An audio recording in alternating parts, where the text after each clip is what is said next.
Welcome, everybody. Thank you very much for joining us. As always, I am very excited to introduce our guest to you today. But before I do, I want to let you know where you are and what you're watching. You're watching Truer MU. Truer MU is where I talk to people I've always wanted to talk to about things I've always wanted to talk to them about. I hope along the way on my journey, you also find out some things you wanted to know. We talk to musicians, writers, and today, a mathematician. So let's get straight to that. I have been trying to get a math person on this show for a long, long time. And to my great sadness, everyone I've asked has said no. I don't know why that is.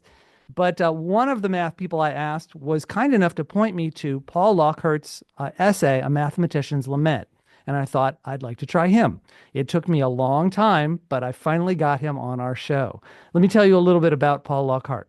Paul Lockhart is a mathematician and math educator, and the author of books including A Mathematician's Lament, Measurement, and Arithmetic.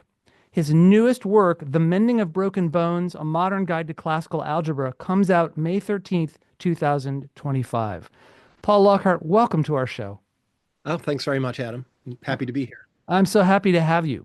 Let me give you a sense of what we're going to do over the course of this interview. I want to start by talking about some of your ideas about mathematics education. And then I want to go into a little bit about your life and how you got here, what brought you to these ideas. And then after that, I want to talk about your books, briefly talk about all of them. And along the way, I want to ask a couple of math questions just for fun. Does that sound good? That sounds great. Okay, terrific. I want to paraphrase what I understand to be your mathematics education philosophy, and I welcome your corrections as I do that. Okay? Math is an art, and the best way to teach it is to treat it as an art by prioritizing its beauty, its history, and by asking students to contemplate appropriate problems that will engage them and stoke their curiosity. You see mainstream math education as being focused primarily on the teaching of endless facts and techniques divorced from their context, which have the effect of killing a child's love for math right at the get-go. How did I do? You did pretty well, actually. Yeah, that's a pretty good summary. I think that for me, one of the key ideas and the key words that I keep going back to whenever I think about these issues is honesty. And there's something fundamentally dishonest about the way math and maybe pretty much the way everything is presented to young humans in school. And part of that is because despite the um, the advertising, school is not really so much about educating anyone. It's really more about manufacturing a kind of consent for you being enslaved. School is about teaching obedience more than it is about anything else. And it's particularly harsh when it comes to math because, you know, it's very convenient if you want to teach obedience to have a set of um, I was going to say activities, but that's maybe too positive. Tasks that can be performed, and it's especially convenient when they can be performed without comprehension, because then you know you've got someone who's really obedient.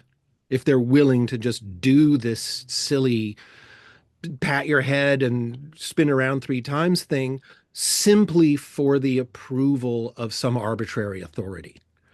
And so math ends up being this list, essentially. It's a list of rote mechanical procedures that you are trained to perform. And then some subset of that list is called geometry or algebra or something.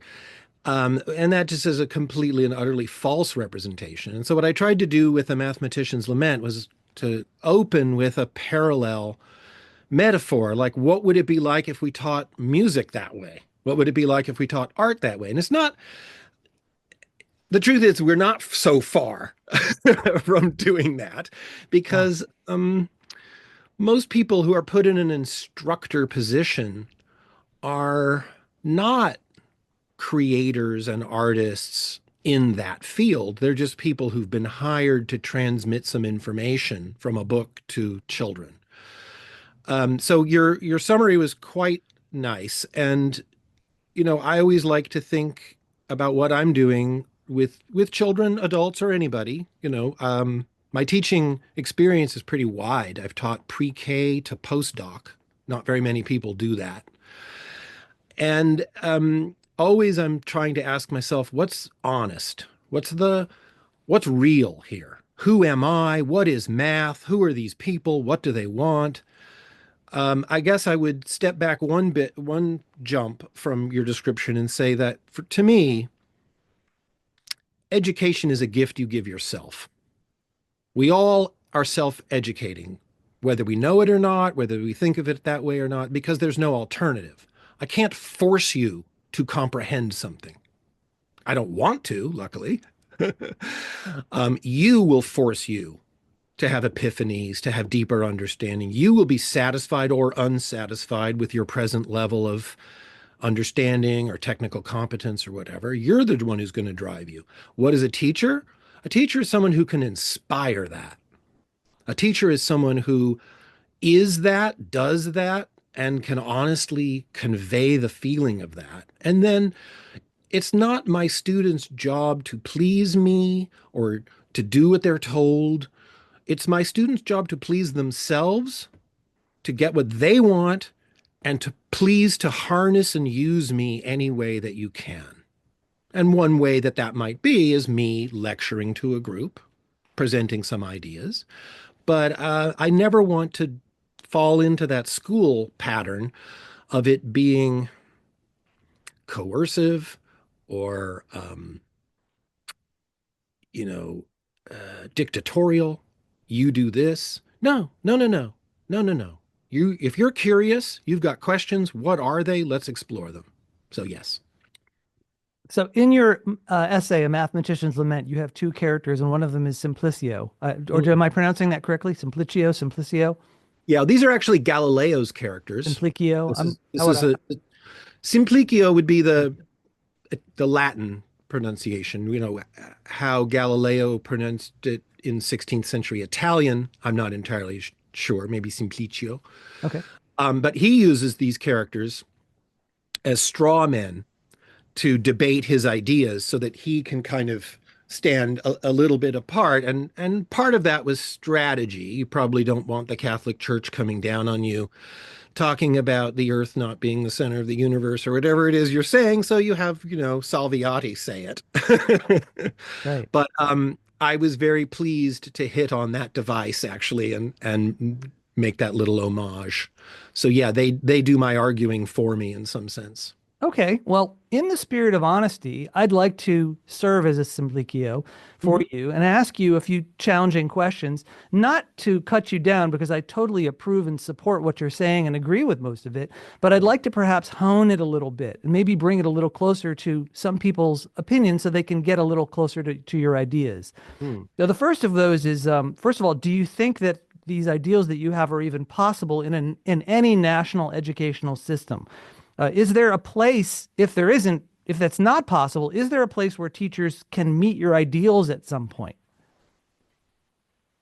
Yeah, that's a great question. You'll notice that it's a mathematician's lament, not a mathematician's list of solutions. I Right. offer no solutions. I'm very pessimistic. And when you say, could, something like a national system of education adopt this? Well, that would be like asking, could there be a country whose government is not actually run by wealthy oligarchs? I don't Yeah. know. I've never heard of one. Could that exist? Maybe. Um, everything's corrupt. Everything's built to bring profit to a very small group of people. So, what is say, the US national education system for?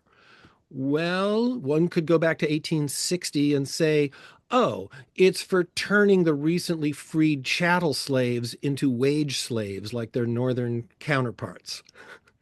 In other words, it serves the needs of the industrialists. The US education system, and probably the same could be said for almost any country, it serves the need of the economy. And even that's a little generous. It serves the needs of the investor class, is what it does. It's not about a given child's relationship to the universe and to their mind.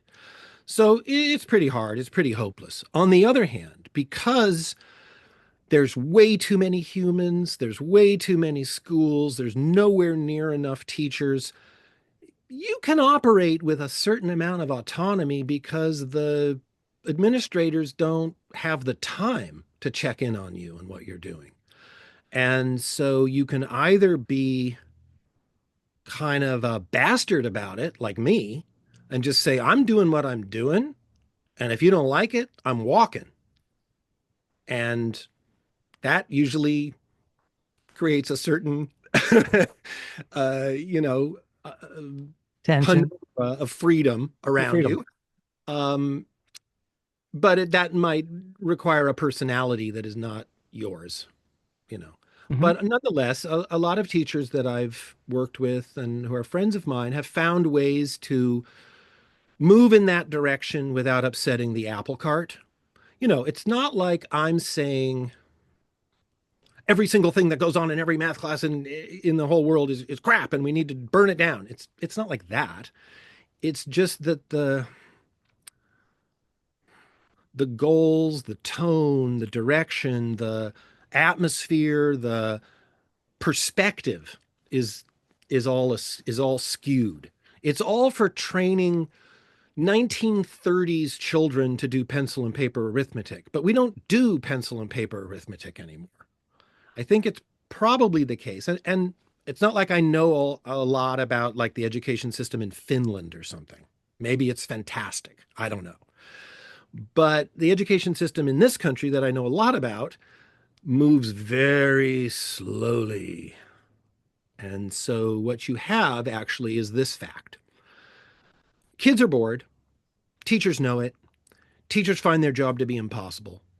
And so any new little fad is going to be embraced by everybody and it's going to work for a few months or a year just because it's new and different.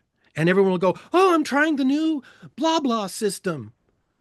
But there's no system about it. Teaching is you and me, conversation, real, personal. It's not about systems. So if you are someone who is either forced to or by default has adopted some math education system, then who are you? You're just a pawn or a cog in this horrific grinding machine that is really not even working on its own terms. Even if you say the goal is to just to produce a bunch of people who can calculate, well, they can't. They can't because it's too boring. The whole experience was just something you want to forget, and so you do. And that goes for higher education too, in fact, because 90% of the people going to colleges and universities, they don't want an education. They want a degree. And they don't even want that if it weren't the societal bribe you have to pay to get a job. So, what does that have to do with intellectual inquiry, enlightenment, openness, adventure? I'm sure some people have that experience, especially people whose families are not intellectually oriented and they are the first of their family to go to college and it's mind blowing. And I'm sure it's awesome. And I'm so happy. And I don't want them to think I'm saying that the experience they had was, you know, fake or anything. But I just think when you pan out and you look at all these people sitting in desks all over the world, you're not even doing the thing. It's so cheap. It's the standards are so low. It's so depressingly mere. Well, let me see if I can encourage you just a little bit because I happen to be in an interesting position. This year, I have spent a year in the public schools tutoring math. Hmm. This is a new position for me. I don't have the role of math teacher, so I'm not responsible for fulfilling a curriculum the way they are. I just go into classrooms for half an hour and help the kids. Mm-hmm. Sometimes I teach whole class, sometimes I teach individuals. And so I'm a free radical and I can actually do some of the things you're suggesting. And I also wanted to say that I'm seeing in the teachers, not all of them, but a lot of them, there's a real passion, even though they're in the position of having to fulfill a curriculum. There's a tremendous passion. Some of these people love math and they want their kids to love math. And so within the confines of what they must do, they are striving for math numeracy. They're doing centers and having children manipulate and create their own problems. I'm Hmm. seeing this. And even at the district level, these people who are definitely slaves to the legislature are still excited about math and want the teachers to teach it. Does that encourage you at all? Oh, tremendously. And I think in some ways, that's one of my main audiences, are math teachers who love it, who feel the same feeling I do about it, but maybe just don't have the perspective or the experience or the viewpoint. And so I want to open this up for them, and so that they can expand what they're doing. Absolutely. In fact, today I got an email from India, from a group of people working with poor girls in poor parts of India, and they're using arithmetic and they're having a total blast. And they sent me photos.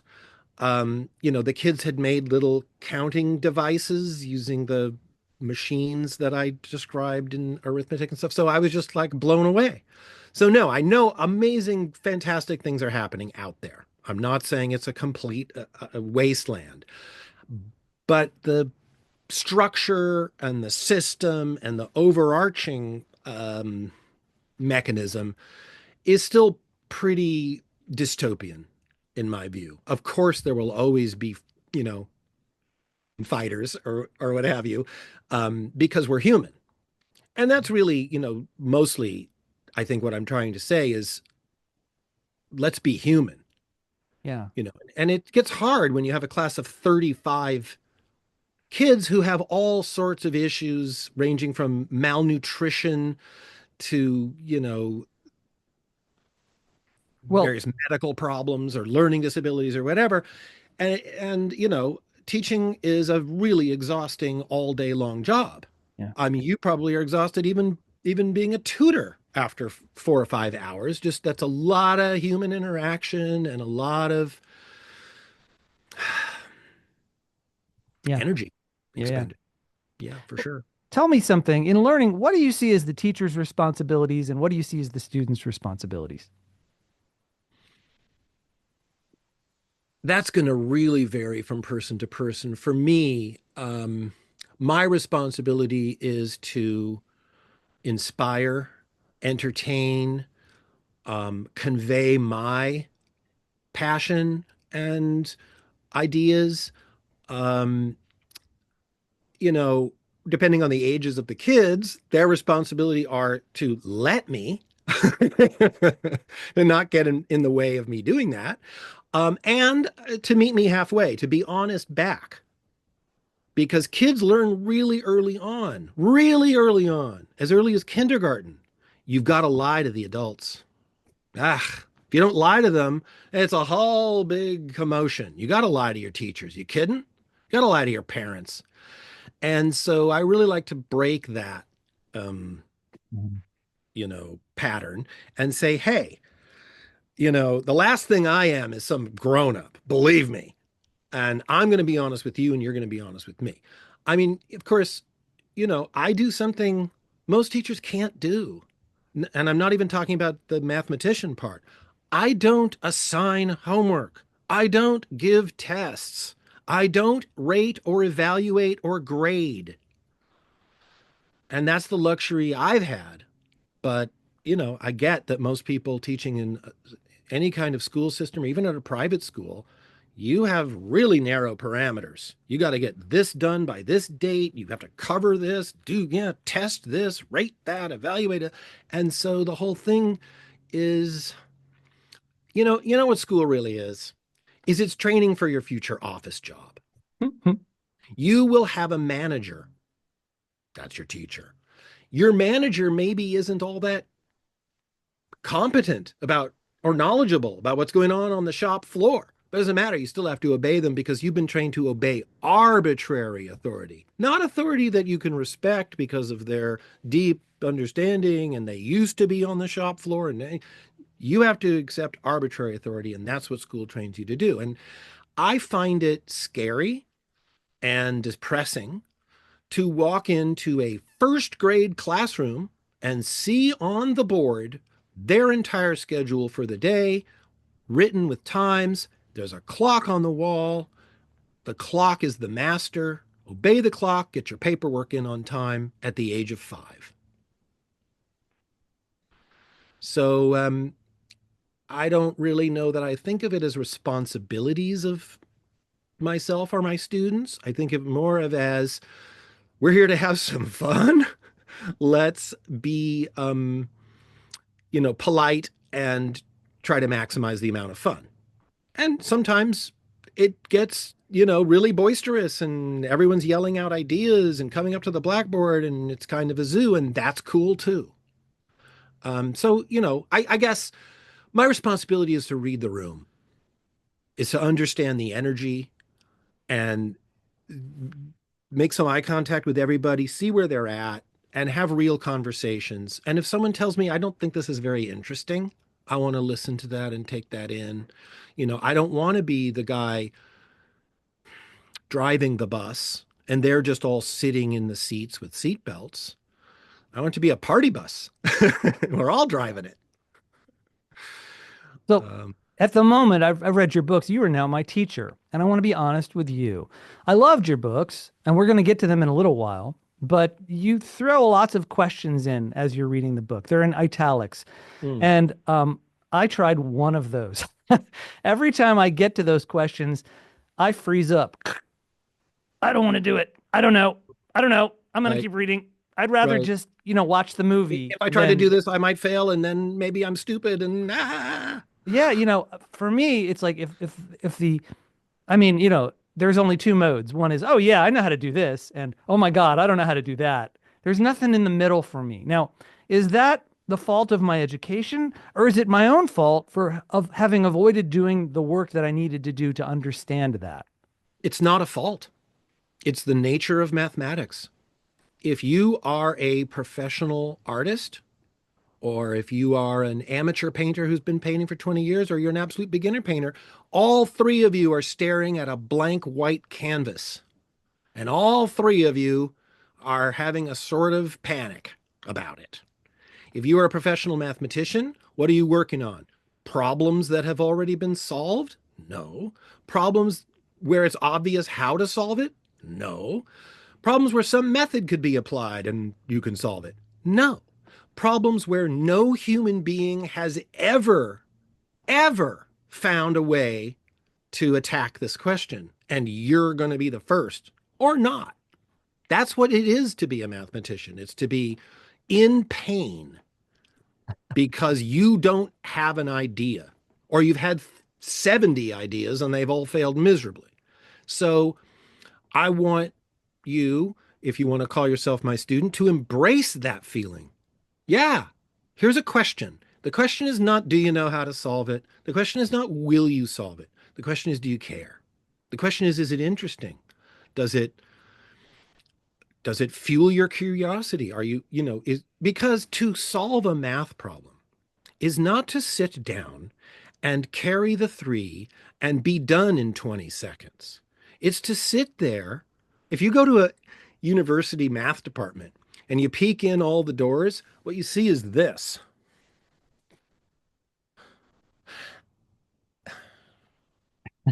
all day long because we're thinking so hard. It's completely exhausting and we're usually getting nowhere. And, there are unsolved problems that have been around for 2,500 years.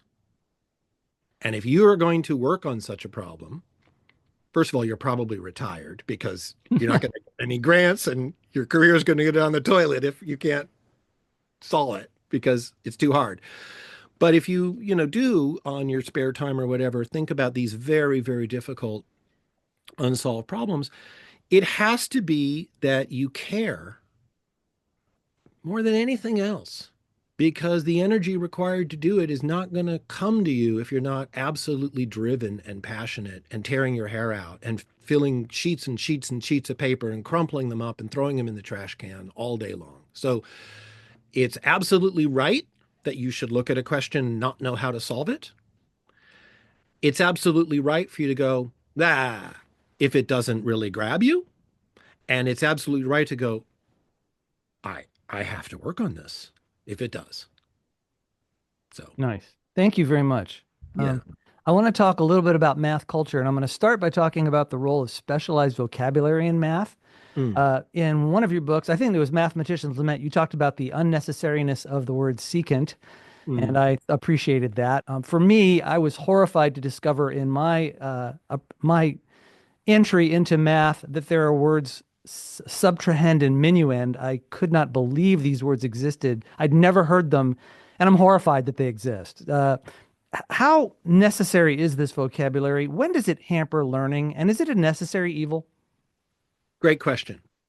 Um, I think we can start by making a distinction between mathematical vocabulary that arose naturally and is part of mathematics versus pseudo vocabulary that educators and teachers have invented to name things that perhaps don't even need to be named, like minuend, things like that. So no mathematician says that word. I would say 90% of mathematicians have never even heard that word. That's a teacher word. That's not a math word. But even within the vocabulary that mathematicians do actually use, a lot of it is a bit there's a bit too much of it. Partly this is because math is one of the oldest arts and sciences. So it has Greek and Latin vocabulary because it was done then. It also has Babylonian and Egyptian vocabulary. I mean, it's really, really old. And so we do find ourselves in a little bit of a silly state where a 9-year-old is having to say quadrilateral, which for a Roman 9-year-old is simply saying four-sided. Right. So why don't we have our kids say four-sided? Well, I do. I don't, I almost never introduce specialized vocabulary unless it actually helps to compress something and make it easier to digest. Or after we've already talked about it using pseudo vocabulary of our own design. I mean, I like to make it up with my kids too. We just invent a name for something. So each class even has its own specialized vocabulary. Like we have some shape that came up during a problem and we call it a squinchy or something because that's how naming works. And it's a little unfortunate that the people who got to make up the names in botany and medicine and mathematics were Greeks and Romans. And so the names carry forward. We've got all these ulnas and quadrilaterals we got to deal with instead of, like bacterium is walking stick because it looks like a walking stick. Huh. So all the medical terms are really just Greek words for ordinary objects that organ vaguely resembles, things like that. So there's too much of it. I completely agree with you. It reminds me, and because I just read your essay, it's on my mind. It reminds me of the thing with music education, where a lot of piano instruction, for example, is really heavy on the notation and the nomenclature. So we're calling a note, let's say an A, and we're seeing this black dot in this certain space on this certain clef, and there's this certain key on the piano.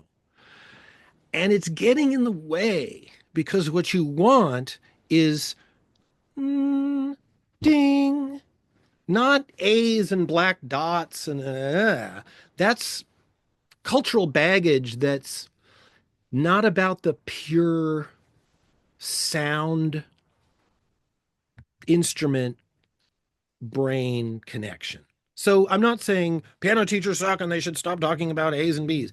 It just has to be done with some thought because a little of that can really actually impede. Yeah. And like you mentioned, like Paul McCartney and lots of other, maybe not so many classical composers, but lots of modern musicians don't and never have engaged in that, and they just In the reading of play music by you're ear. referring to. Yeah. They can do it. I don't know if Django Reinhardt read music, maybe he did because he played jazz, but he wouldn't have had to. If Mhm. you have the ear and the mind and you've, been with your instrument for so many decades, you don't need that. That's only that would be after the fact. Well, you And need it to talk to other musicians. exactly. It's a communication device and it's a good one. If you're a composer, you want to be able to hand the sheet music to all the 75 different players. You don't have to hum each one Mhm. fine. And the same thing with math. The doing of math does not usually require very much notation or vocabulary because usually it's a much vaguer mental Hmm. image set of images. It's often visual, it's even kinetic. And that doesn't mean it necessarily has to be about geometry or motion or anything like that. Algebra is, like I try to say in the book, algebra is a very kinetic region of mathematics because you're moving information around a lot. Yeah. And you even talk about visualizing that as a monkey throwing something across the river. Yeah, right. There's a So you visceral sense for a lot of math people of movement in it. very much so. And Yeah, pressure. right. You know, oftentimes, math is the study of pattern. And patterns have a way of like forcing themselves to continue. So a lot of times in mathematics, you feel like, oh, but this wants to, but it can't because this is keeping it. What's going on right at that interface? So, for example, in the new book, I talk about certain classes of geometry problems that very much feel like that. Mhm. The constraints are being um, imposed in order to get this square to be in the right place or what have you. Now I've forgotten the question. Okay, well, Simplicio is going to speak up again. Great. Math is not just an art, it's also a culture of people, and that culture has norms. And Mm, not all of those norms, as you mentioned, are about learning, and some of them are actually not even helpful. They're unhealthy. But to mm. survive in that culture, math students have to be fluent in those norms, and that could be vocabulary, way of thinking, way of talking. Do you see the necessity of this in your own teaching? And if so, how do you help students navigate that? Yeah. So here's what that makes me think of first off, which is if you're a professor of mathematics, one of your main roles is uh, I guess the word they use is training, which that's the worst word ever, but the training of grad students. So these are future mathematicians.